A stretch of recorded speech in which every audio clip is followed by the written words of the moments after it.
जो कि कॉकरोच जनता पार्टी के समर्थन में पहुंचे हैं।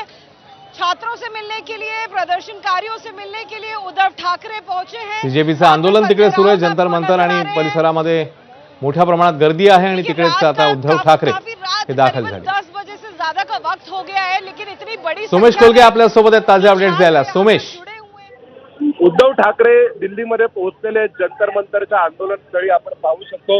उद्धव ठाकरे हे जंतर मंतर आंदोलन स्थळी पोहोचलेले आहेत आणि उद्धव ठाकरे आता मंचाच्या दिशेने जात आहेत। उद्धव ठाकरेंच्या बाबतीत एक गोष्ट आपल्याला निरीक्षण नोंदवावं लागतं, ते म्हणजे या कॉकरोच जनता पक्षाच्या सगळ्या या आंदोलनाला सर्वात पहिल्यांदा उद्धव ठाकरेंचा राजकीय पक्ष होता ज्यांनी पाठिंबा जाहीर केला होता आणि उद्धव ठाकरेंच्या वतीने याबाबत भूमिका घेण्यात आली होती कॉकरोच जनता पार्टीच्या बाजूने।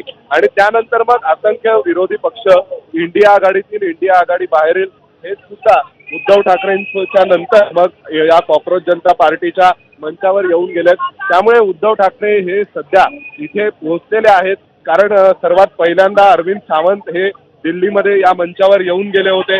त्यानंतर मग उद्धव ठाकरेंनी स्वतः फोन केला होता एकदा अभिजित दिपकेंना। त्यानंतर मग उद्धव ठाकरेंनी पत्रकार परिषद घेऊन आपली भूमिका जाहीर केली होती की आम्ही कॉकरोच जनता पार्टीच्या या तरुणांच्या आंदोलनाला पाठिंबा देत आहोत। आणि त्यानंतर मग मात्र उद्धव ठाकरेंनी प्रत्यक्ष आता इथे भेट दिलेली आहे। आपल्याला सर्वांना माहिती आहे की यापूर्वी सुद्धा त्यांची भेट प्रस्तावित होती, कदाचित 19 किंवा 20 तारखेला